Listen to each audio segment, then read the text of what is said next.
Depuis 1989, des centaines d'acteurs du débat public sont venus échanger avec des étudiants et un public toujours plus large. Année après année, tous ceux qui ont participé à la Cité de la Réussite ont modestement essayé d'apporter leur pierre au débat citoyen. Partager des connaissances, s'intéresser, s'étonner, questionner, apprendre et comprendre les autres. Telles sont les valeurs simples que nous avons essayé de promouvoir depuis 3 décennies. Apprivoiser le temps en le retenant pour thème, voilà qui s'est imposé à la Cité. 200 temporalités vont s'entrechoquer pour fusionner en 2 jours intenses de débats portant sur l'éternel fugueur, ponctué d'échanges avec le public. Malgré cette chorégraphie d'idées rythmée par 50 débats, l'expérience humaine laisse penser que ces 2 jours ne dérogeront pas à la règle qui étreint nos vies. Les mots, les questions, les accords, les rebonds, les doutes, les échanges, les désaccords et les rires seront trop vite emportés. Le défi de la désormais plus que trentenaire Cité de la Réussite ne sera pas de retenir le temps, mais d'y créer ce que l'on retient.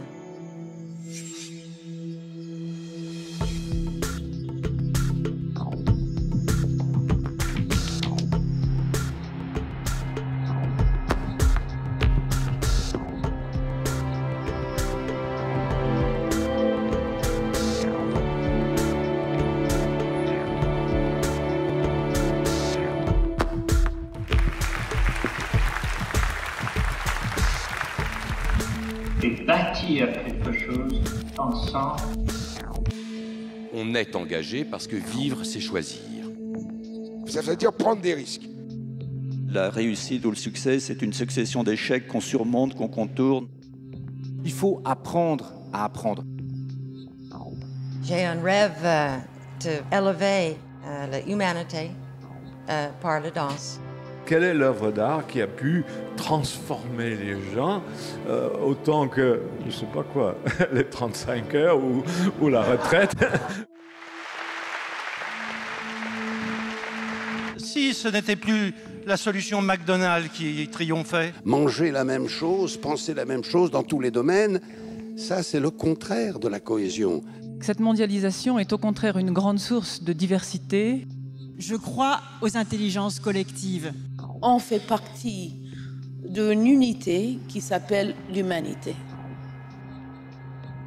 Je pense qu'on manque plutôt de tolérance, souvent. On peut respecter quelqu'un qu'on n'aime pas, on ne peut pas aimer quelqu'un qu'on ne respecte pas. La France doit comprendre qu'elle est multiple et que la différence est une chance.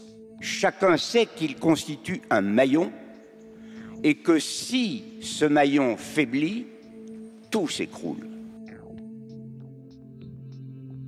La lâcheté générale à l'égard de la responsabilité politique. Mais l'idée, c'est d'installer que les hommes politiques sont complètement déconnectés des réalités. Nous sommes entrés dans un nouveau siècle et déjà, il est en danger. L'expérience, c'est une lanterne qu'on a dans le dos et qui éclaire le chemin parcouru. La lutte contre l'incertitude, c'est ça notre destin. L'avenir va être absolument passionnant.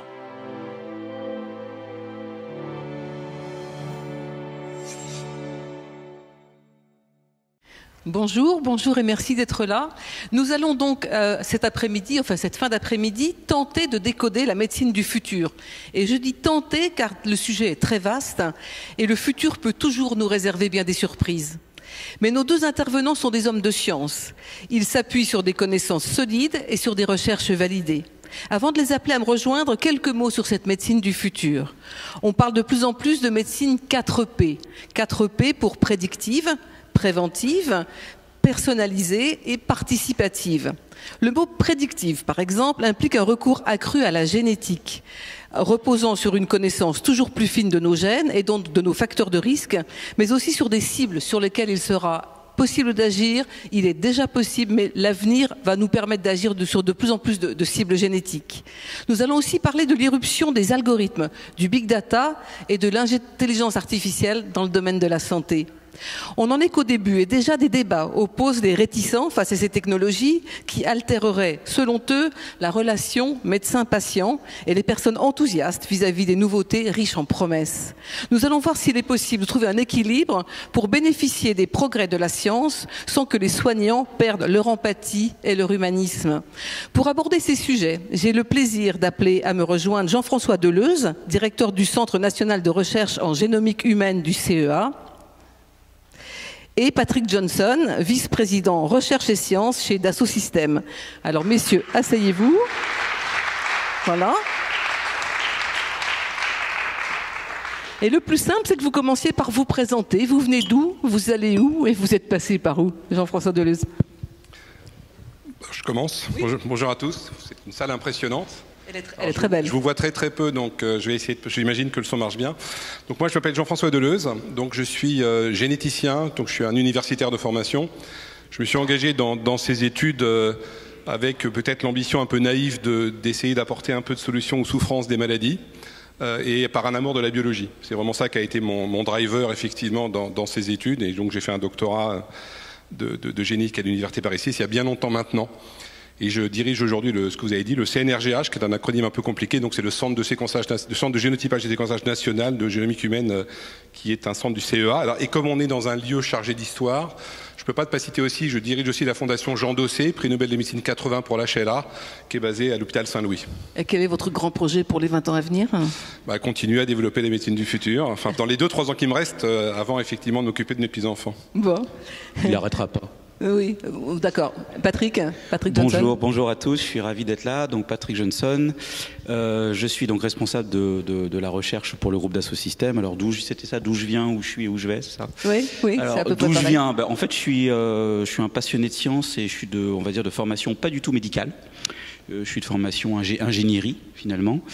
Et puis ce que je fais et où je vais, en fait, on a créé dans notre groupe depuis maintenant une quinzaine d'années, des activités qui visent finalement à aider les médecins, à aider les praticiens, à aider les boîtes de pharmaceutiques, les boîtes de dispositifs médicaux, à tirer parti non seulement du big data, on en entend tous parler, mais également de tout ce que l'ingénierie a produit pour d'autres secteurs, la modélisation, la simulation, l'ingénierie, et voir si on ne peut pas aider en fait, à trouver, en tout cas à contribuer à cette médecine 4P.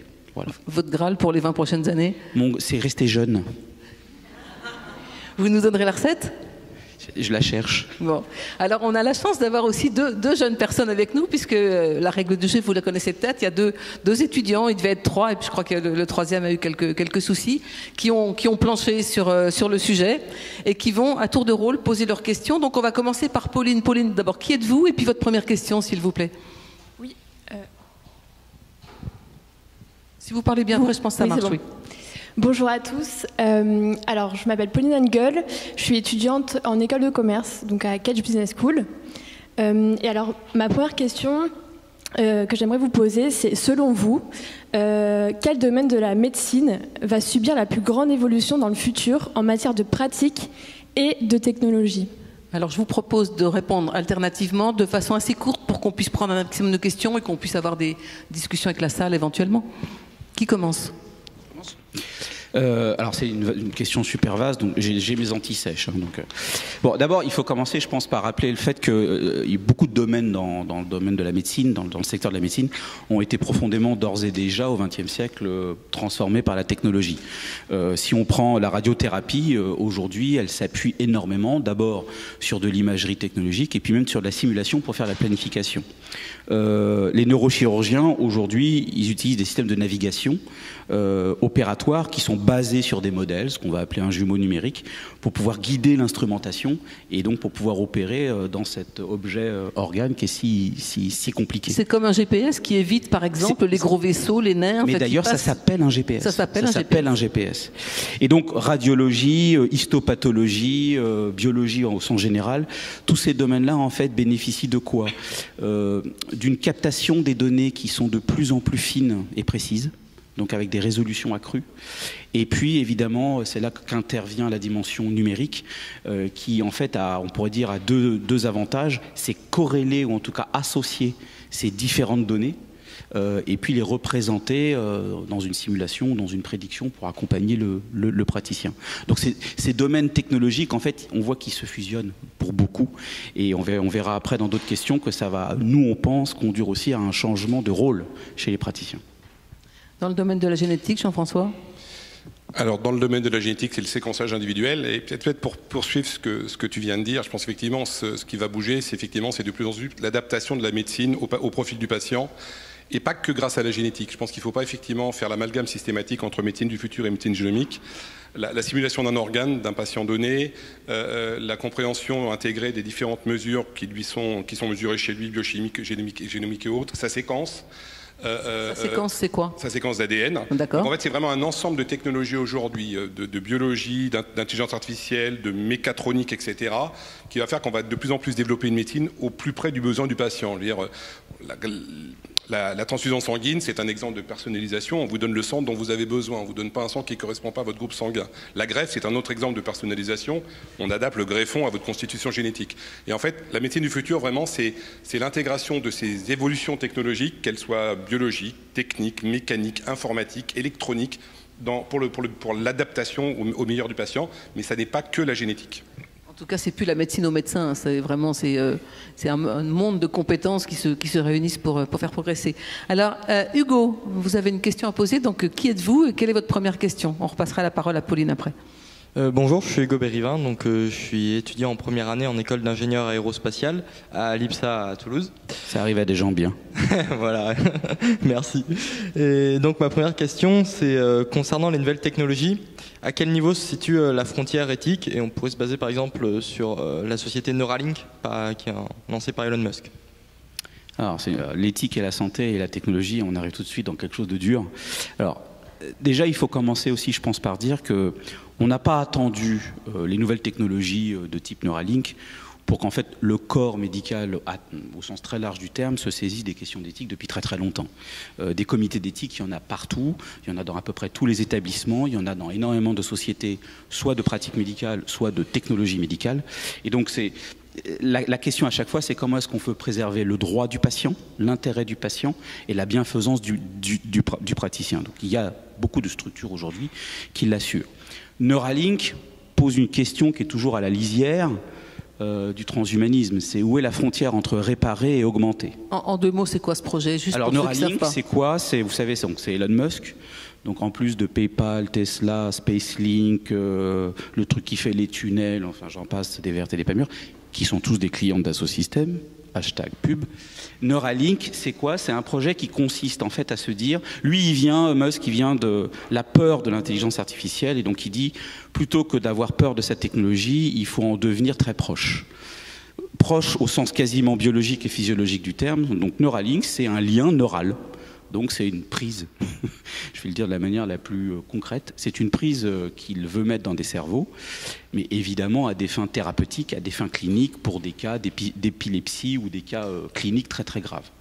Et donc évidemment, là on peut avoir, évidemment être excité par l'intérêt thérapeutique, parce qu'on voit des choses, et on pourra en revenir sur un certain nombre d'exploits que la médecine fait, pas forcément chez Elon Musk, mais dans d'autres sociétés.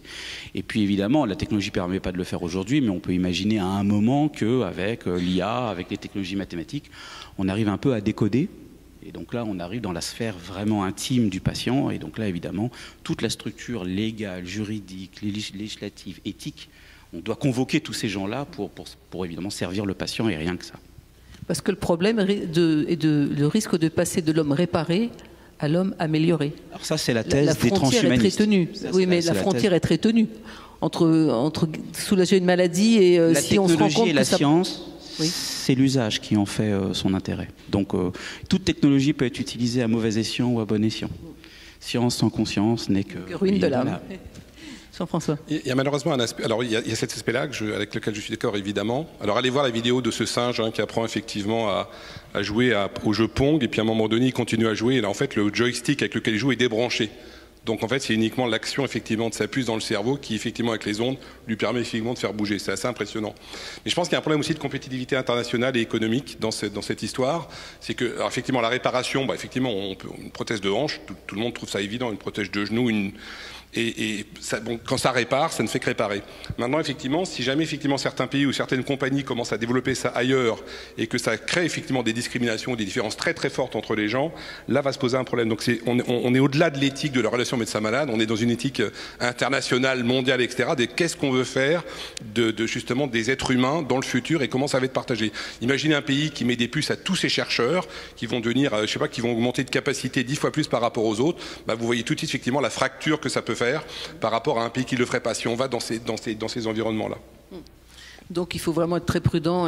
C'est malheureusement toujours la réponse est encadrée, oui. Avec effectivement tous les comités dont Patrick a parlé, encadré en contrôlant intelligemment, mais il y a des besoins quand vous avez croisé un patient avec Parkinson, un patient avec une épilepsie sévère, un patient qui a perdu sa motricité, évidemment ces technologies vont lui permettre de réacquérir des mouvements, etc. Et évidemment elles sont nécessaires. Et c'est toujours cette frontière justement qui n'est pas que éthique, qui est aussi politique, compétitive, économique aujourd'hui, qu'il faut aborder. Et si je peux juste compléter, parce que là on donne évidemment, on répond face à la question éthique qui est effrayante, mais on peut aussi donner des exemples thérapeutiques qui donnent le frisson, mais là dans le bon sens. Et en France, il ne faut pas qu'on rougisse. On a des gens qui viennent du CEA d'ailleurs, dans la région de Grenoble, le professeur Benhabib par exemple, qui ont développé une technologie maintenant, qui ont une pratique qui maintenant est quasiment un standard mondial qui s'appelle la stimulation cérébrale profonde, Deep Brain Stimulation. Et vous voyez, moi j'ai vu une vidéo qui donne le frisson même quand on y repense. Il y a des personnes qui souffrent d'une pathologie au niveau du cerveau qui sont incapables de marcher droit. C'est des mouvements erratiques, chaotiques, mais qui, vous imaginez bien, sont de tel niveau, de telle amplitude qu'il y a plus, une vie normale n'est plus du tout possible pour ces gens-là. Et en fait, en insérant des implants dans le cerveau à un certain endroit bien particulier et en activant une certaine configuration électrique de cet implant, on active le courant, mais c'est incroyable, la personne soudain se remet à marcher normalement, se remet à danser, se remet à faire du vélo.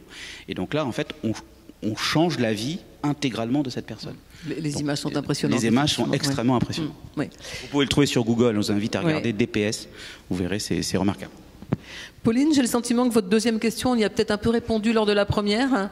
Est-ce que vous la complétez ou est-ce que Hugo continue dans son chemin, puisque maintenant sa question sur la question 4, peut-être qu'elle est parfaitement en phase, on reviendra à vous juste après. Donc la question suivante, c'est comment pourrait évoluer la médecine pour permettre à l'être humain de vivre dans l'espace ou de résister à de longues missions spatiales?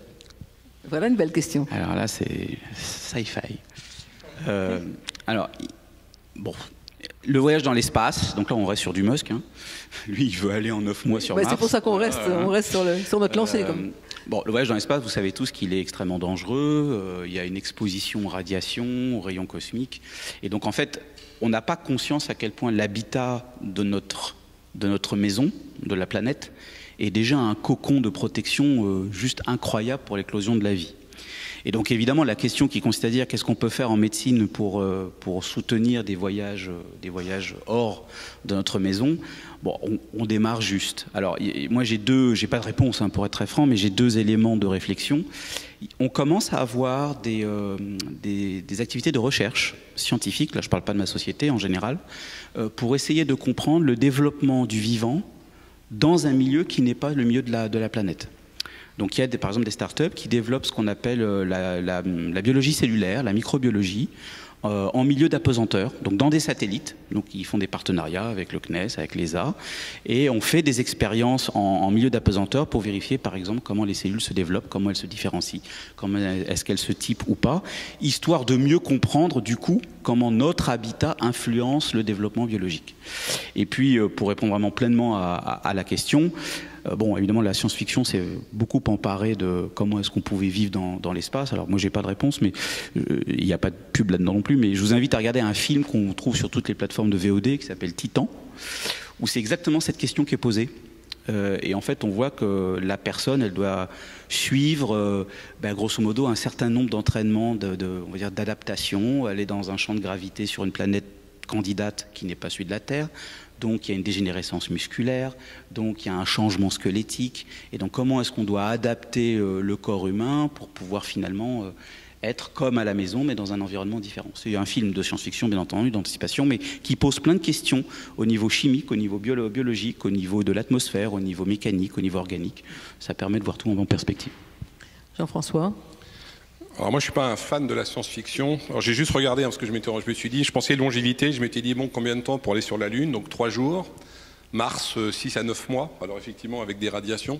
Donc moi je suis plutôt alors je suis pas ingénieur de formation, je suis vraiment biologiste, mais je verrais plus effectivement la construction de biotopes, hein, qui effectivement favorise l'homme tel qu'il est, plutôt que d'imaginer de transformer un homme en mutant tel qu'il va résister effectivement à l'attraction, à la radiation, etc. Donc voilà, après on parle plus du tout de la même physiologie, on parle de si on pense à ça dans l'échelle de l'évolution qui nous a amené des 3,5 milliards d'années de l'âge de la Terre à aujourd'hui, c'est pas l'homme de demain qui pourra effectivement s'adapter à cette situation. Peut-être dans des milliers d'années ou des millions d'années, on aura peut-être un mutant parce qu'il aura survécu, qui possédera les différents éléments physiologiques qui lui permettront de survivre à ces environnements. Je ne vois pas du tout ça venir de la médecine facilement d'aujourd'hui. Je vois quelques petites adaptations incrémentales pour répondre dans un biotope donné bien protégé, cocooné, dans lequel on saurait vivre, qui nous permettent de faire ça. Mais je pense que notre président a dit récemment qu'il n'y avait pas de planète B de toute façon. Donc on est de toute façon dans des situations quand même très très hypothétiques, mais auxquelles il faut certainement commencer à penser. Mais quand même, ce biotope, il pourrait être conçu en tenant compte des expériences et des retours des astronautes, de voir déjà c'est ce qui se passe, oui. On avance beaucoup dans ce domaine-là. Thomas Pesquet, quand il part dans l'ISS, il part avec des séquençeurs, des cellules, des souris. Et vous aussi, vous avez un séquenceur, moi, je suis né avec un petit séquenceur, mais vous me spoliez, là. Non, c'était pour montrer... Je crois que c'était pour tout de suite, moi. Je crois que c'était pour le moment. Je suis obligé, parce que je pensais, merde, je sais que je l'ai mis. Voilà. Donc ça, c'est un séquenceur de poche. C'est un vrai séquenceur, hein. C'est pas une blague. C'est une petite. Alors c'est extrêmement bien designé. C'est une société anglaise qui fait ça, qui s'appelle Oxford Nanopore, et ça se branche avec un câble USB sur un ordinateur portable. Et ça séquence, ça peut séquencer. Alors ça ne séquence pas un génome humain en entièreté. Et pour séquencer, alors on séquence au laboratoire avec ça régulièrement parmi d'autres éléments technologiques. C'était plus pour vous illustrer effectivement l'explosion technologique à laquelle on fait face. Et une séquence sur un séquenceur comme ça, c'est 24 heures et c'est quelques centaines d'euros. Donc qu'est-ce qu'on met à séquencer? On prend un peu de votre sang. Oui.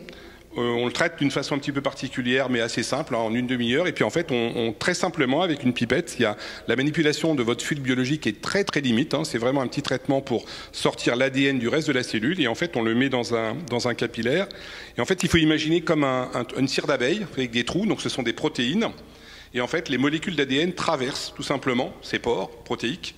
Et en fait, chaque fois que l'ADN passe, il provoque un signal électrique. Et on est capable effectivement de convertir le signal électrique qu'on est capable de mesurer en séquence d'ADN. Donc ça, c'est les révolutions un peu actuelles. Ça a 4-5 ans. 4 ans. Voilà, 4 ans. Vous avez travaillé dessus d'ailleurs. C'est fait avec nos outils. Voilà. Et donc c'est pour montrer justement Ouais, j'étais trop impatiente, hein, mais c'est tellement incroyable ce petit outil. Voilà. On peut préciser qu'il y a une prouesse pas uniquement technologique, mais dans la pratique médicale, parce qu'auparavant, pour des malades, le temps de séquençage est long et généralement on demande aux personnes, mettons, qui sont malheureusement atteintes de cancer, de revenir avec une période qui peut être de plusieurs mois. Là, avec ce genre d'outils, par exemple pour ce qu'on appelle des biopsies liquides, on peut du coup avoir un suivi qui est, allez, disons, à la semaine. Et donc pouvoir avoir des interprétations de ce qui se passe et des changements thérapeutiques à la semaine. On a fait des projets à Georges Pompidou avec ça. Et on connaît des cas de patients où on a pu intervenir sur les traitements qu'ils avaient et les changer en cours de route finalement, parce que du coup la résolution temporelle permettait de réagir au bon moment. Juste pour finir là-dessus, donc ça c'est la petite boîte que vous gardez, et ça c'est l'aspect consommable, c'est ce que vous achetez, qui coûte environ 500 € et que vous jetez une fois utilisation. Et alors tout le monde court après la rapidité d'exécution, et donc il y a le cancer effectivement qui est une indication dans laquelle il faut agir vite, surtout dans les cancers métastatiques, et aussi la néonate, les enfants qui naissent très prématurés, 6 mois, etc., et qui ont des crises convulsives, et il faut effectivement intervenir très vite, et il ne faut pas se tromper dans les 2-3 perspectives thérapeutiques auxquelles on a le choix. Et récemment, donc une équipe, alors bien évidemment californienne, a fait ça en 7 heures. C'est-à-dire qu'en fait, ils ont pris un enfant prématuré, ils l'ont séquencé, et en 7 heures, ils ont réussi à trouver une mutation. Alors, ils n'ont pas lu tout l'ADN de façon très complexe, ça serait malhonnête de dire ça. Mais ils ont été capables de détecter une mutation qui était connue, et pour laquelle il y avait un traitement qui était adapté, qui a permis de récupérer l'enfant, 7 heures. Donc on passe à une échelle de temps qui était des années pour séquencer quelque chose, à aujourd'hui, vraiment, l'incorporation de cette technologie dans le traitement, dans la chaîne de traitement et dans le suivi des patients. Je pense, Pauline, que votre question 11 est parfaitement dans le domaine actuel, si vous êtes d'accord. Oui, alors ma question 11, donc elle concerne, je voulais savoir, selon vous, donc, les grandes évolutions et les technologies de demain dans le domaine médical. Quelles seront ces évolutions? Alors, on vient d'en voir une, là, d'évolution. Maintenant, y a-t-il d'autres qui sont aussi impressionnantes que celle-là? Il y en a plein. Alors là, le dernier point qu'on n'a pas dit, c'est le prix. C'est-à-dire que le séquençage, maintenant, il est en train de baisser. On va tangenter les $100 dans quelques temps. Je rappelle que c'était des millions au début des années 2000. Et puis, en fait, on l'a un peu évoqué au tout début de la session. C'est-à-dire que là, on parle du génome. Et on a tous vécu... depuis les années 80-90, avec cette espèce de compréhension que notre santé, c'est notre génome. En fait, maintenant, c'est multifactoriel. Et au fond, les évolutions technologiques de la question, c'est tous les types de données, et donc tous les types de technologies dédiées à capter ces données. Alors, ça va être le génome, ça va être tout ce qui découle du génome, et donc je laisserai évidemment mon voisin en parler, mais donc c'est toutes les technologies en home, il y en a plein. Quasiment toutes les semaines, il y en a une nouvelle. Il y a le microbiote, dont vous avez peut-être entendu parler, qui est grosso modo ce qui existe dans notre flore intestinale. En fait, le microbiote, on en a partout, sur la peau, mais il y en a un qui focalise beaucoup d'études, qui est vraiment notre flore intestinale. Et on est en train de s'apercevoir qu'au fond, ce qu'il y a dans cette flore intestinale correspond quasiment à une deuxième signature de santé. Elle correspond vraiment à un équilibre physiologique. C'est en quelque sorte la projection en nous de notre environnement. Et donc évidemment, comme on est un animal qui vit dans un milieu, ce rapport en symbiose qu'on a avec notre environnement, en fait, il est clé. Et je donne juste une illustration qui, moi, m'impressionne beaucoup. Et donc on voit le même genre de capteurs, mais maintenant qui prélèvent, alors ce sont des prélèvements fécaux, mais qui permettent d'avoir des analyses. On est en train de trouver, par exemple, des liens incroyables entre des maladies psychologiques ou psychiatriques et le microbiote. On a par exemple trouvé pour des autismes de léger à, on va dire, légèrement plus grave, qu'en fait, un traitement ou un rétablissement d'équilibre microbiotal corrigeait la maladie, ce qui est juste incroyable. Et donc, pour répondre vraiment, la réponse est un peu longue, mais c'est toutes les modalités qu'on va avoir. Donc en imagerie, ça va être l'ultrason, qui est en train de faire des prouesses incroyables en termes de résolution. On a des chercheurs en France qui sont époustouflants sur le sujet. Et donc, la médecine, elle va devenir ce qu'on appelle intégrative, multimodale, avec plein de types de données qu'il va falloir qu'on gère ensemble. Et peut-être pour donner une illustration aussi, même si elle est plutôt préventive, et puisqu'on est effectivement dans les selles, donc ce qu'on excrète, ce qu'on considère pas être le plus propre, mais qui est malheureusement très informatif. Aujourd'hui, en fait, dans le cadre de la pandémie Covid, on séquence les eaux usées. Donc on va récupérer dans les stations d'épuration donc ce que nous avons tous excrété de chez nous qui se retrouve à un moment donné dans les eaux usées. Et en fait, ce séquençage qui permet, donc, qui est quasiment lu en réel et qui permet de faire des fragments de grande taille, on est capable de retrouver les variants du Covid dans ça. Et en fait, les variants du Covid qu'on retrouve dans les eaux usées, on les détecte 2 ou 3 jours avant les criblages qu'on a de façon nasopharyngée. C'est parce qu'effectivement, le criblage d'une station d'épuration, il n'y a aucun biais. Tout le monde a participé, tout le monde a été aux toilettes et tout le monde contribue.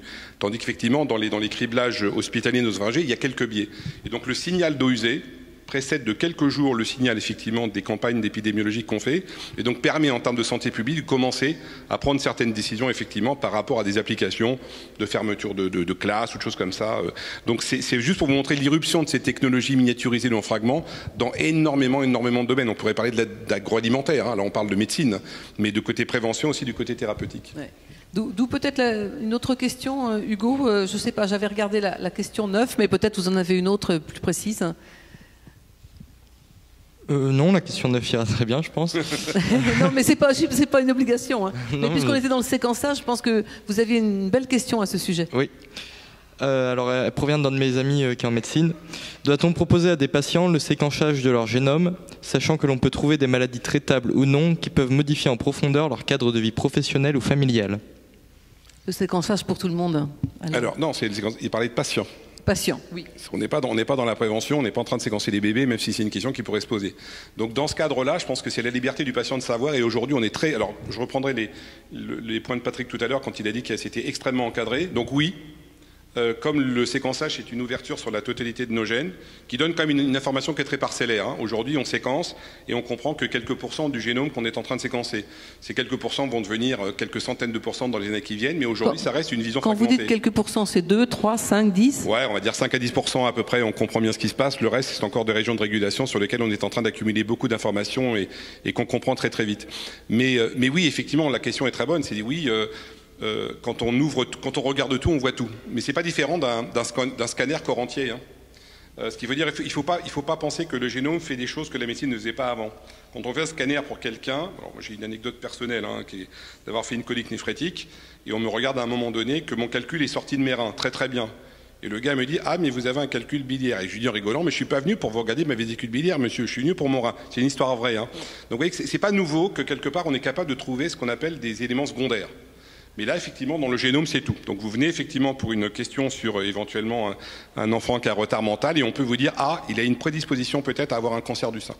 Donc en fait, ce qu'on dit aux patients, c'est qu'est-ce que vous voulez savoir? Donc on peut très bien cibler la réponse sur effectivement les causes potentielles de la maladie et le reste, si on trouve quelque chose, le patient est informé que si c'est actionnable ou pas actionnable, c'est-à-dire si on peut faire quelque chose ou rien, il aura le droit de savoir ou de ne pas savoir. Patrick, vous voulez ajouter quelque chose sur le sujet? Non. Pauline, une autre question? Oui. Alors, je voulais savoir, notamment, donc cette question s'adresse plutôt à Patrick Johnson. Y a-t-il des technologies du médical utilisées actuellement qui vont tendre à disparaître ou à évoluer considérablement? Alors, nous, on pense que oui. Alors, évidemment, c'est une conviction. Et c'est un peu une des conséquences de tout ce qu'on a dit avant. Au fond, prenons nos expériences de chacun. On a tous été chez un médecin, on a tous dû faire des analyses dans des cliniques de quartier, puis retourner voir le médecin, puis aller voir un spécialiste, puis quoi? Refaire des analyses, souvent les mêmes, voire les mêmes plus d'autres. Et donc en fait, ce morcellement des données dont on a parlé tout à l'heure, avec leurs différentes natures, aujourd'hui, comment c'est géré? C'est géré avec des documents. Et c'est géré avec des praticiens et des spécialités qui ne se parlent pas tellement. Et donc ce silotage et cette approche documentaire, nous on pense que c'est grosso modo une méthode, une pratique qui devrait arriver à se modifier vers quelque chose qui est plus intégratif, comme je l'ai dit. Alors qu'est-ce qui va permettre l'intégration de cette multimodalité de données? C'est ce que nous on appelle des jumeaux numériques, c'est-à-dire un concept qui regroupe l'ensemble des facettes de vos données dans une structure complète informatique, un peu comme d'autres industries l'ont fait. Quand vous faites un avion, en réalité, vous n'avez pas un médecin de quartier qui fait l'hydraulique, un médecin de quartier qui fait l'aérodynamique et un médecin de quartier qui fait la résistance du train d'atterrissage. Vous avez un modèle d'avion complet et chacun voit la même chose et surtout comprend les conséquences de l'ingénierie de l'un sur l'activité de l'autre. Et en fait, c'est ça dont on a besoin. Et donc nous, on pense que ce désilotage-là, il va arriver et que les approches documentaires qu'on avait dans d'autres industries, hein, l'aéronautique, c'était des planches à dessin il y a 50 ans, avec exactement le même morcellement, vont être complémentées, ça ne va pas remplacer tout de suite, mais vont être complémentées progressivement par quelque chose de beaucoup plus intégratif, de beaucoup plus structurant qu'on appelle des jumeaux numériques. Jean-François? Oui, moi je partage tout à fait. Je crois que l'abandon du papier, je ne sais pas si la technologie BIC peut-être va disparaître, mais l'abandon du papier et l'intégration, parce que je vous ai dit tout à l'heure, le message qui est donné aujourd'hui, c'est vous êtes séquencé une fois dans votre vie, ça sera fini et pas le bon. On sera séquencé une fois, puis on séquencera nos selles, effectivement, comme Patrick l'a dit, et puis on séquencera, à un moment donné, on sera capable de faire des biopsies de cellules très précisément et on séquencera l'expression de notre trame génétique. Donc le séquençage va devenir comme une prise de sang, quelque chose qu'on va regarder de façon globale, la totalité, ou de façon extrêmement ciblée. Et encore une fois, mais ça n'aura de valeur que dans une intégration qui ne sera réalisable qu'avec les outils de l'informatique et les intelligences artificielles. Donc aujourd'hui, pour tous les jeunes étudiants, etc., l'informatique, moi quand j'étais jeune, c'était l'informatique, c'était là où il fallait aller. Ça n'a jamais été aussi vrai qu'aujourd'hui. Aujourd'hui, le biologiste, s'il n'est pas informaticien, s'il ne sait pas programmer un petit peu, etc., est extrêmement frustré. Donc là, on est vraiment à l'ère du big data et du numérique, c'est ça, hein, c'est l'ensemble des données d'un individu, alors en multidimension, 3, 4, 12, je ne sais pas jusqu'où on pourra aller, et donc c'est vraiment le mariage de la biologie, de l'informatique et des systèmes d'information qui vraiment révolutionne la médecine de demain. Hugo, une nouvelle question ou Pauline, vous voulez? Oui, pardon, je voulais juste enchaîner avec une autre question, notamment justement en ce qui concerne toutes les technologies, et je voulais savoir plus précisément en fait par rapport à la modélisation 3D du squelette par exemple ou du faciès, est-ce que sur la base d'un génome, est-ce que ça serait possible? Alors, au niveau criminel, aujourd'hui, donc en sciences criminelles, aujourd'hui, la gendarmerie nationale utilise ce qu'on appelle un portrait génétique. C'est-à-dire qu'ils sont capables, effectivement, à partir de quelques mesures génétiques qui ont été validées, hein, c'est pas du tout de la science-fiction, de mesurer, alors bon, la forme d'un iris, plus ou moins rond, la profondeur d'un sillon nasopharyngé, et en fait, dans un contexte où ils ont effectivement quelques suspects, et on ne va pas faire la population entière, avec un peu de génétique, on va être capable de détecter si c'est un homme ou si c'est une femme. En projetant les données génétiques sur les données mondiales dont on dispose, on est capable de détecter son ethnie. En regardant l'épigénétique, c'est-à-dire les modifications de l'âge, on est capable de détecter à 5 ans près l'âge de quelqu'un avec le génome. Et donc si on a l'œil, etc., vous imaginez que vous avez 10 suspects, vous dites c'est une femme entre 25 et 35 ans d'origine asiatique. S'il y en a qu'une, il y en a qu'une et malheureusement c'est elle. Donc oui, il y a quelques marqueurs génétiques effectivement qui permettent de prédire des traits morphologiques, même si aujourd'hui ça reste effectivement très faible, assez peu. Une dernière question d'Hugo, après on va prendre les questions de la salle. Alors, cette question elle s'adresse un peu plus à Patrick Johnson.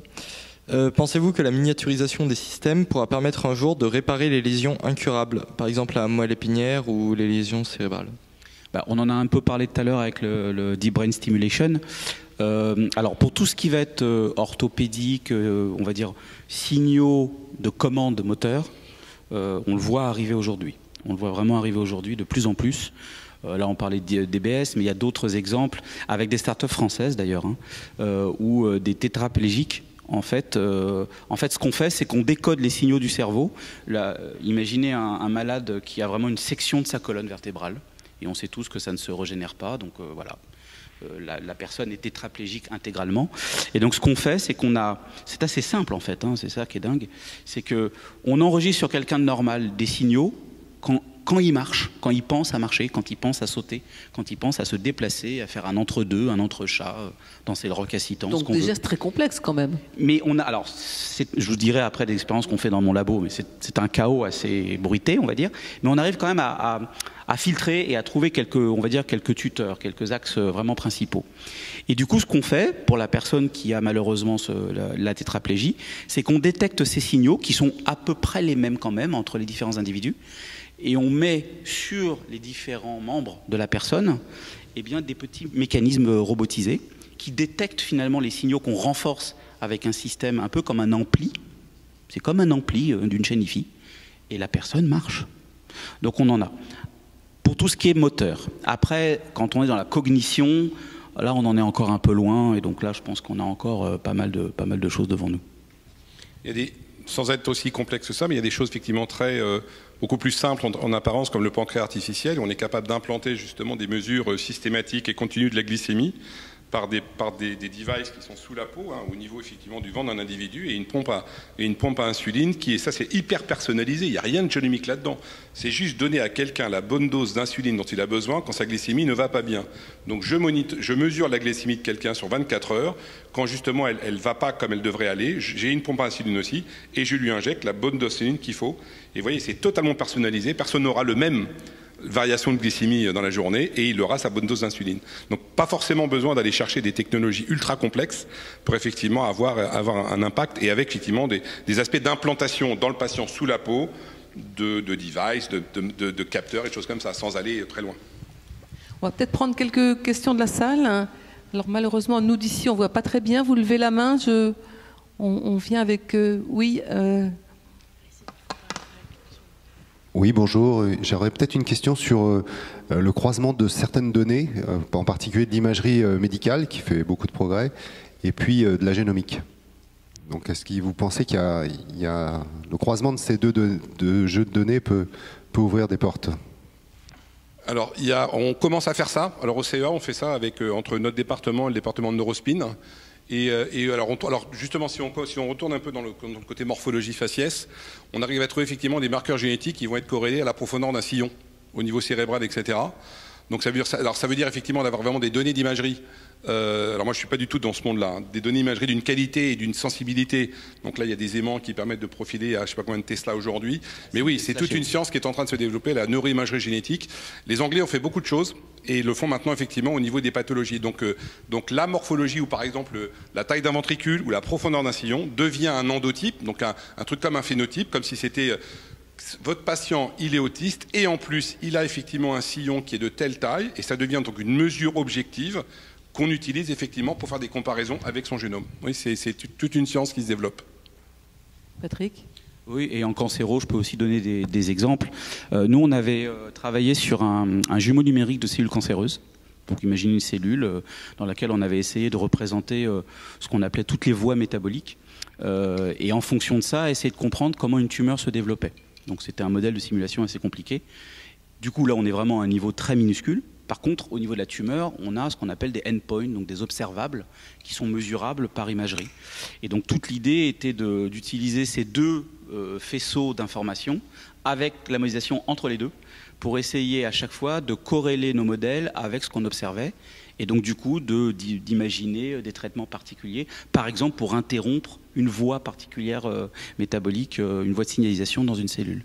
Donc c'est une illustration de deux modalités qui vont de plus en plus être développées. Je sais par exemple qu'à Anderson, aux États-Unis, qui est un des très grands centres de cancérologie dans le monde, ils ont des programmes dédiés génomique, imagerie, pour faire ce que je viens de dire.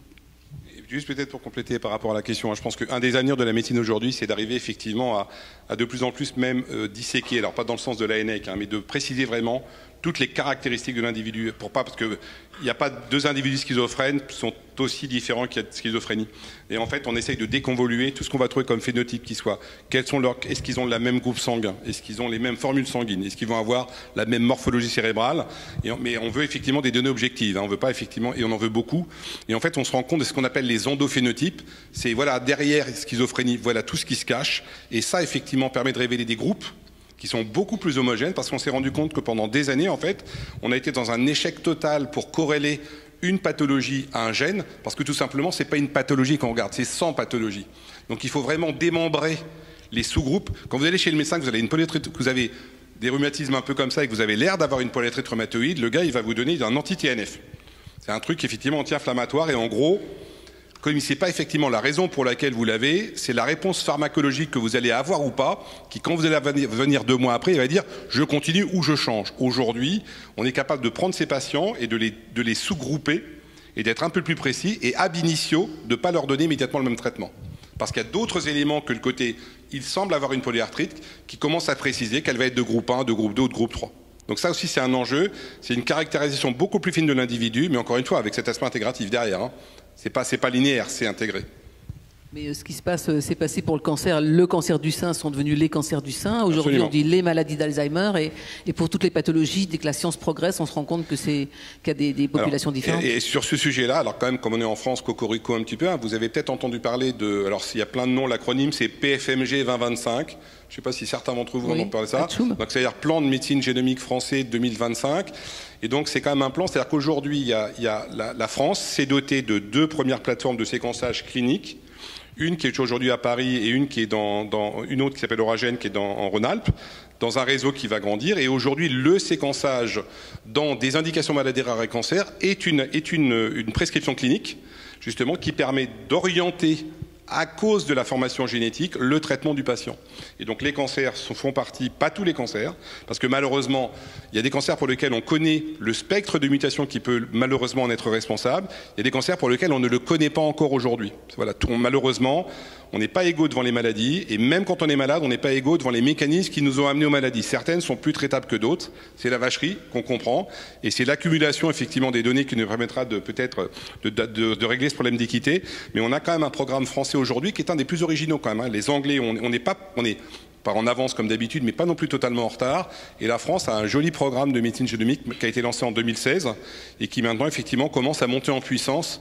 Et il y a plus de 10 000 personnes qui ont été séquencées à ce jour, avec une ambition d'en avoir plusieurs centaines de milliers par an bientôt. Une autre question? Oui. Quels espoirs on peut mettre dans les cellules souches, et est-ce qu'un jour ça pourra régénérer toutes les parties défectueuses de notre organisme?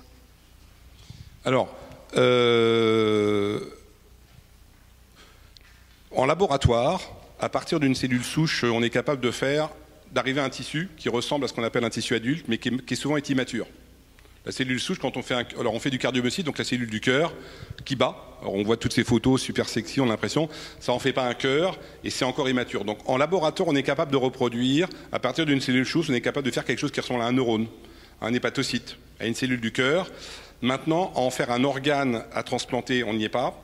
Et en faire des cellules, effectivement, qui pourront être transportées aux patients, on commence à y être. Donc il y a des essais dans l'œil, sur la dégénérescence rétinienne, au Japon essentiellement. Il y a quelques essais sur le pancréas, où les gens essayent de prendre une cellule souche et de l'amener à un certain stade. Ça ressemble à un pancréas, mais en fait, ce qu'il faut, c'est que ça ait des fonctions comme un pancréas. Et en fait, on le met dans un sac, on va dire, on le met sous la peau du patient. Et en fait, sous la peau du patient, il y a une maturité qui continue et qui commence justement à permettre de délivrer de l'insuline en fonction de la glycémie du patient.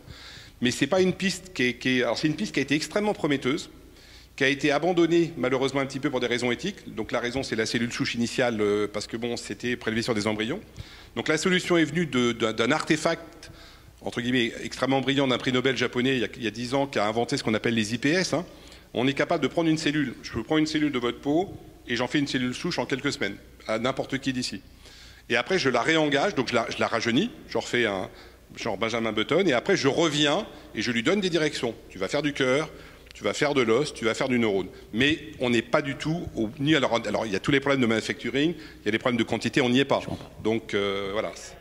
Pardon? On le fait en greffe hématopoïétique. On prend des cellules du sang et on régénère effectivement un système hématopoïétique à quelqu'un chez qui on a fait une ablation parce qu'il a une leucémie. Donc ça, c'est un exemple effectivement de thérapie cellulaire. Donc avec les cellules, on va y arriver. Avec les organes, il y a quand même quelques dizaines d'années de travail à faire devant. Patrick? Oui, pour complémenter, on va y arriver. De grands groupes pharmaceutiques et de grandes biotech sont dessus. Alors au niveau effectivement cellulaire, pas organique.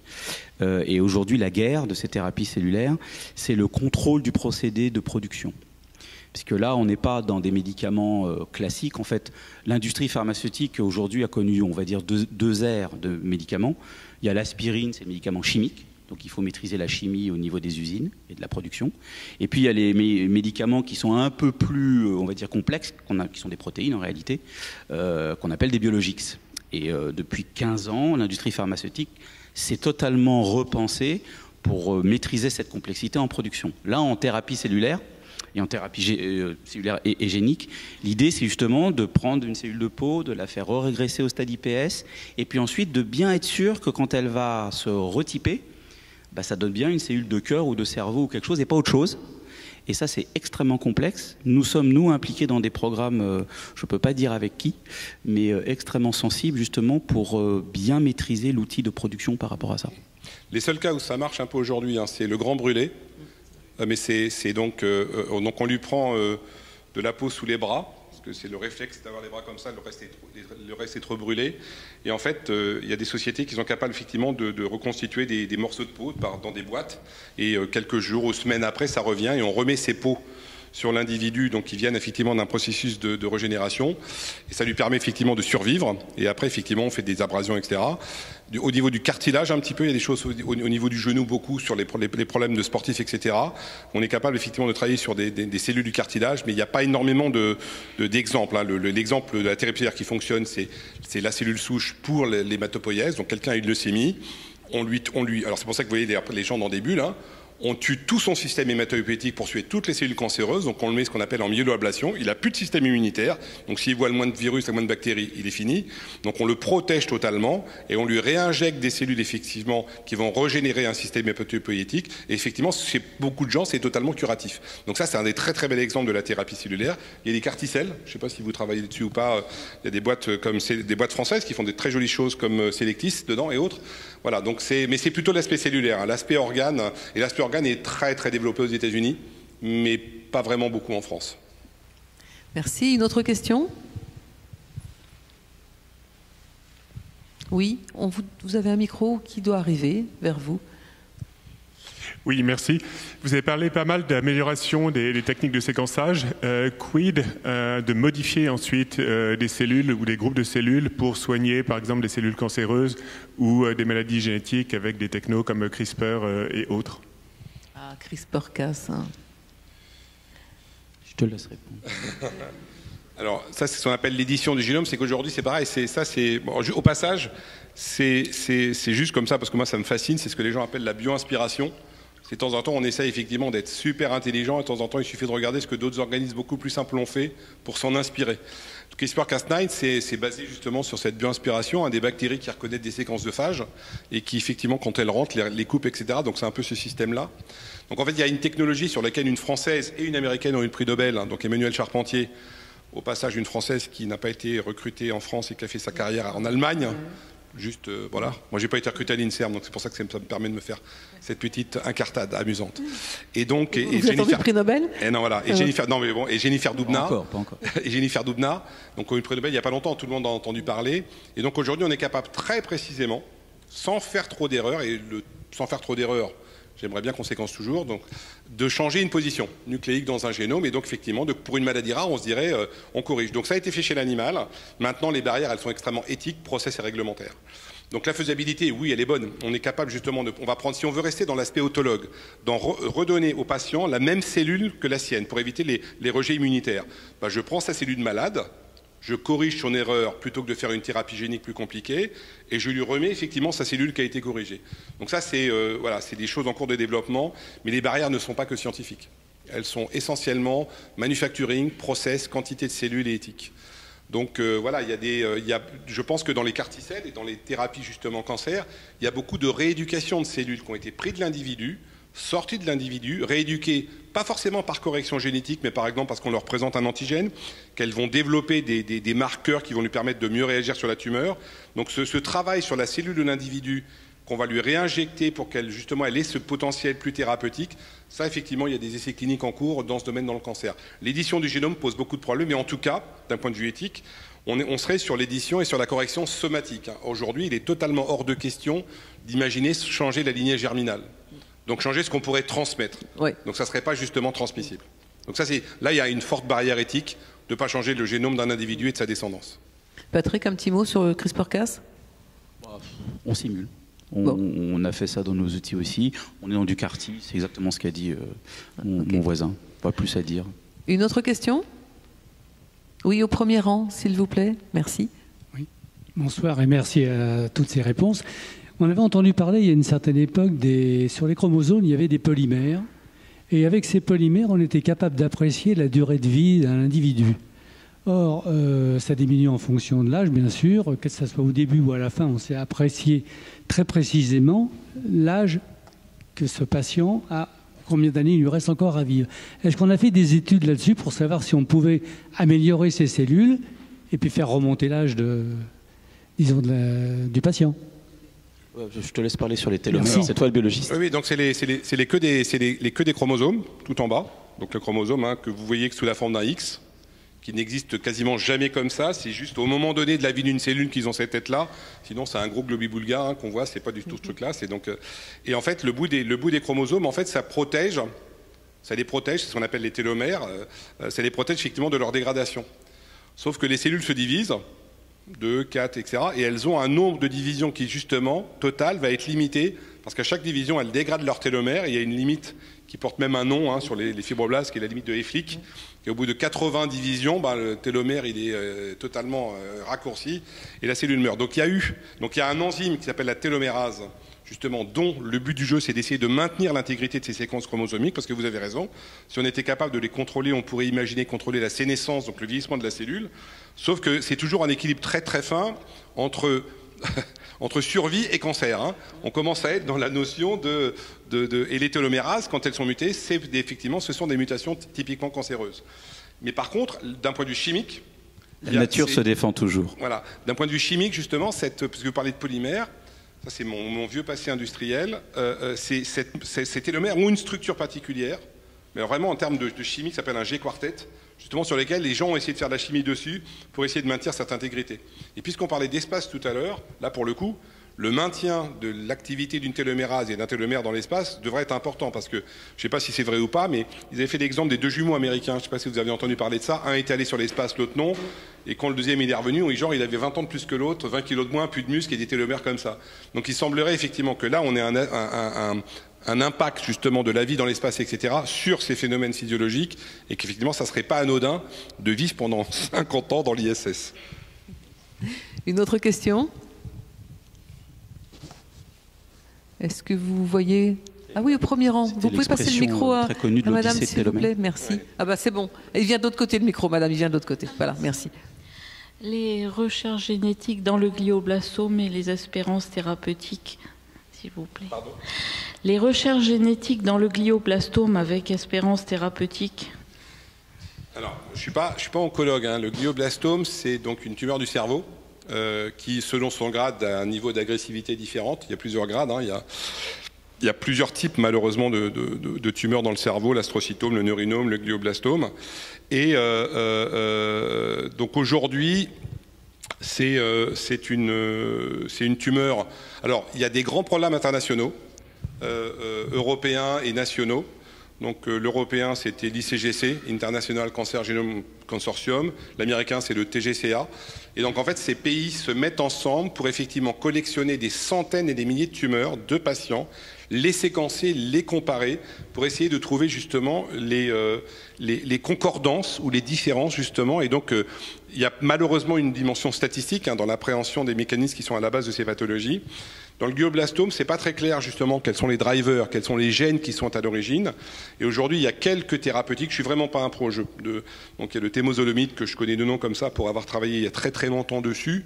Mais ça fait partie des tumeurs considérées comme agressives sur lesquelles il y a beaucoup de travail en ce moment, beaucoup de collections justement, beaucoup de séquençage pour essayer de trouver justement... Et là, on a vraiment besoin dans le glioblastome, dans ces tumeurs pour lesquelles la génétique seule n'a pas suffi de tout comprendre, d'avoir vraiment des versions très intégrées. Et c'est là qu'on aura besoin d'avoir l'ADN, l'ARN, les autres dimensions pour justement avancer là-dedans. Moi, je vous parle uniquement de l'aspect génomique. Hein. Et pour avoir dans mon entourage actuellement 2 connaissances qui sont atteintes aujourd'hui, j'ai vu moi en tout cas qu'il y a des propositions de traitement qui ne sont pas forcément génomiques, qui sont un peu plus entre guillemets intéressantes que celles qu'on avait encore il y a 2-3 ans. Mais voilà, mais au niveau génomique, on est encore au stade de la collection des échantillons pour augmenter justement la capacité de trouver justement plus de mécanismes sur lesquels on pourra agir. Parce que le but de chercher un gène qui est responsable d'un cancer, c'est de lui taper dessus derrière. On dit c'est lui qui est responsable de cette progression anarchique des cellules, et donc si je lui tape dessus, si je l'arrête, la progression anarchique des cellules s'arrêtera. C'est comme ça que marche la chimiothérapie. En fait, je bloque la division anarchique des cellules. Et dans le glioblastome, on n'a pas encore toute cette connaissance. Je sais pas si... Patrick, quelques mots aussi. Oui, juste en complément. Donc c'est vrai qu'en onco, ça mobilise beaucoup de programmes, et notamment beaucoup d'essais cliniques pour de nouvelles thérapeutiques.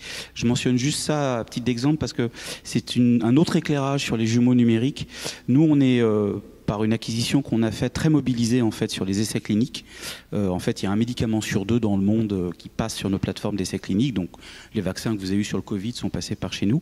Et sur le glioblastome, justement, la difficulté, c'est d'aller vite, en fait, pour tester toutes ces thérapeutiques. Et en fait, ce qu'on a réussi à développer en collaboration avec l'organisme de régulation américain, donc la FDA, c'est on met au point en fait une nouvelle forme d'essai clinique avec un jumeau numérique de population. En fait, si vous savez à peu près comment un essai clinique se déroule, hein, on a un candidat médicament, on le donne à une population et puis on donne un placebo à une autre population qui sert de référence. Le temps de recruter tous ces gens-là, ça prend du temps, ça rallonge l'essai, et du coup, évidemment, on a des résultats qui peuvent arriver très loin. Ce qu'on arrive à faire maintenant avec de la statistique, c'est exactement ce qu'on a dit, c'est qu'on arrive en fait à créer des bras qui sont totalement virtuels, c'est-à-dire des populations de référence. On n'a pas besoin de recruter de véritables personnes, on se base sur des données d'essais préexistants, on les remanipule un petit peu mathématiquement, et donc on arrive à... Alors ce ne sont pas des jumeaux numériques de personnes en 3D, ce sont des représentants statistiques, si vous voulez, mais qui permettent du coup aux pharmaceutiques d'aller extrêmement vite, beaucoup plus vite, et de temps en temps de sauver des essais qui sinon mettraient beaucoup trop de temps par rapport à la durée de vie du patient ou des cohortes. Une autre question, oui. On en est où sur l'immunothérapie comme traitement contre le cancer? Ah, alors ça c'est le grand sujet. Non, c'est une grande 8 heures. Ouais, c'est la grande découverte. Non, c'est la grande découverte. C'est un sujet intéressant parce que c'est un reflet justement de l'innovation thérapeutique dans le monde. Et en tout cas, moi qui ai un parcours à la fois pharmaceutique dans l'industrie pendant 10 ans et puis au CEA, enfin 15 ans et puis maintenant pendant 10 ans, c'est comment est-ce qu'on peut innover? Comment est-ce qu'on apporte une solution pour des patients? Donc on a eu les antibiotiques. Tout le monde est vachement... Alors bon, on a des résistances, mais on a les antibiotiques. On a l'insuline pour le diabète, on a les anti-inflammatoires pour le mal de tête, et on a les anticancéreux, malgré tout les chimiothérapies. Et quand on regarde, alors après je vais exagérer, je tire le trait beaucoup, mais quand on regarde un peu sorti de ça, on dit, bah voilà, quelles sont les autres grandes classes de médicaments qui sont vraiment très utiles? En fait, il n'y en a pas 50 000 autres. Et en fait, il y a une question derrière tout ça aussi, c'est effectivement cette question de cette innovation. Et pour moi, l'immunothérapie, c'est justement, qui est arrivée là, depuis maintenant 5-6 ans. C'est ce dont on pense depuis 20 ou 30 ans dans le domaine. Et l'idée, c'était comment il faut absolument que notre système immunitaire reconnaisse la tumeur qui nous envahit, qui va créer des tas de choses qui ne sont pas normalement dans notre soi, dans le point de vue immunologique, dans ce qui nous constitue, et qui lui tape dessus. Pourquoi est-ce qu'il ne lui tape pas dessus? Et en fait, la tumeur, elle se cache. C'est un peu Harry Potter, hein, comme d'une cape d'invisibilité. Elle arrive effectivement à échapper justement et ça on le savait, hein, elle arrive à échapper au système immunitaire alors qu'il n'y a pas grand-chose qui échappe. Et en fait, pendant 20 ans, on a essayé de se dire, donc on va inhiber des inhibiteurs de la réaction immunitaire normale. Et en fait, l'immunothérapie, c'est basé sur et ça fait 30 ans que ce concept-là est là. C'est-à-dire que quelque part, c'est pas nouveau. Ce qui est important, c'est que ça fonctionne. Mais les mécanismes qu'on avait identifiés étaient là, sauf qu'on n'arrivait pas à le faire. Et donc aujourd'hui, en fait, on superactive le système immunitaire en inhibant des inhibiteurs, en enlevant des points de blocage, pour pas que justement en situation naturelle, ils fassent n'importe quoi. Et donc aujourd'hui, et on a commencé timidement, il y a 6-7 ans, avec le mélanome, qui a été la première indication, et on s'est dit, ouais, le mélanome. Et puis on est passé au poumon, dans lequel il y avait extrêmement peu de succès. Et aujourd'hui, il y a des formes très particulières de cancer du poumon qui permettent effectivement d'avoir des relapses de plus de 5 ans. Plutôt des gens qui vivent sans maladie pendant 5 ans sur des cancers du poumon, effectivement, qui étaient beaucoup plus brutaux. Et on va dans le giste.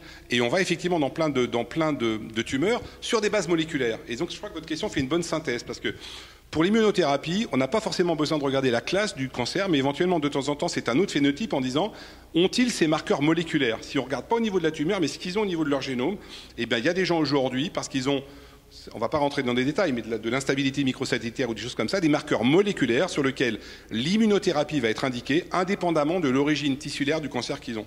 Donc l'immunothérapie, alors ça ne marche pas dans tous les cancers, malheureusement. Mais quand ça marche très bien. Quand ça marche très bien. Et il y a de plus en plus de gènes, justement, qui sont ciblés. Donc, parce que bon, ce mécanisme immunitaire est tellement puissant qu'il faut le retenir un petit peu. Donc vous allez entendre parler de PD1, même dans la grande presse, PDL1, CTLA4, qui sont justement ces verrous qu'on fait sauter, justement. Et en fait, en faisant sauter ces verrous, on stimule un peu, et donc le patient à qui on a fait sauter ce verrou qui inhibait son système voit la tumeur et lui tape dessus. Malheureusement, encore une fois, il y a toujours le mauvais exemple, ça n'est pas vrai pour toutes les tumeurs, même si moi je trouve personnellement que depuis qu'on a fait le mélanome et on pensait que ça serait restreint, on a couvert beaucoup plus d'indications que le mélanome seul. Mais tous les cancers ne seront pas éligibles aujourd'hui à de l'immunothérapie, mais peut-être qu'avec des thérapies potentialisantes, on va peut-être dire, mais ça pourra peut-être le devenir en mettant autre chose avec.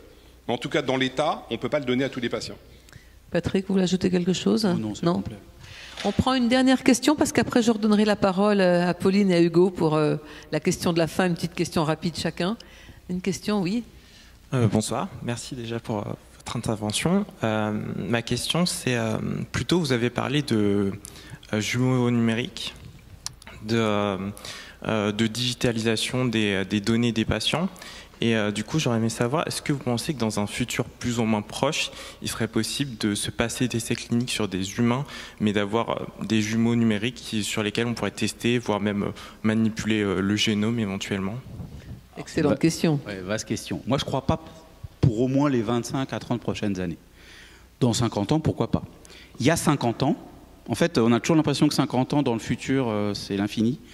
Mais si on se retourne à 50 ans, en fait, c'est assez proche. Il y a 50 ans, l'aéronautique pensait qu'on ne ferait jamais de jumeaux numériques d'avion. Et quand on parlait aux avionneurs, en fait, ils rigolaient un peu. Aujourd'hui, où est-ce qu'on en est sur les essais cliniques purement virtuels? Donc, je vous ai dit, il y a le bras de contrôle qui, lui, est virtuel. Le bras expérimental ne l'est pas. Par contre, on est engagé dans un certain nombre de projets au niveau français, Europe ou États-Unis, sur un certain nombre d'aires thérapeutiques, pour essayer de voir comment les jumeaux numériques restituent un effet thérapeutique. Alors, prenons quelques exemples.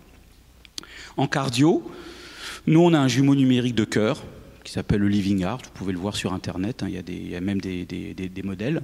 Et ce qu'on a fait, par exemple, pour les arythmies, on est arrivé à faire une espèce d'expérience virtuelle multi-échelle.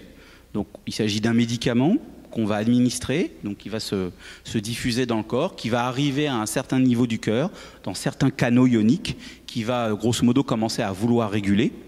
Et on a réussi, donc il faut modéliser le médicament, sa forme, on va dire moléculaire, les canaux ioniques, le tissu du cœur, et puis le cœur en tant qu'organe, et puis il faut modéliser le comportement du cœur. Donc il faut le simuler avec son battement, sa déformation de tissu, l'hémodynamie, donc c'est l'écoulement du sang, et puis également la polarisation des ventricules.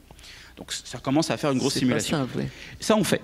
Et ce qu'on a été capable de voir, c'est qu'en fonction des posologies, on voyait l'arythmie ou pas, donc c'est calibré sur un patient, on voyait l'arythmie ou pas se réguler. Et chose qui était assez incroyable, et je vous avoue, je ne comprends toujours pas totalement pourquoi ça marche, pour être tout à fait franc.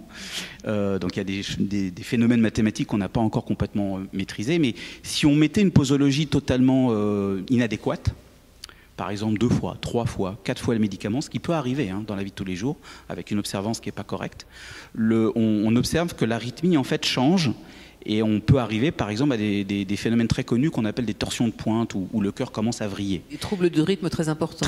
Et on le reproduisait virtuellement, avec quantitativement exactement les valeurs mesurées chez le patient.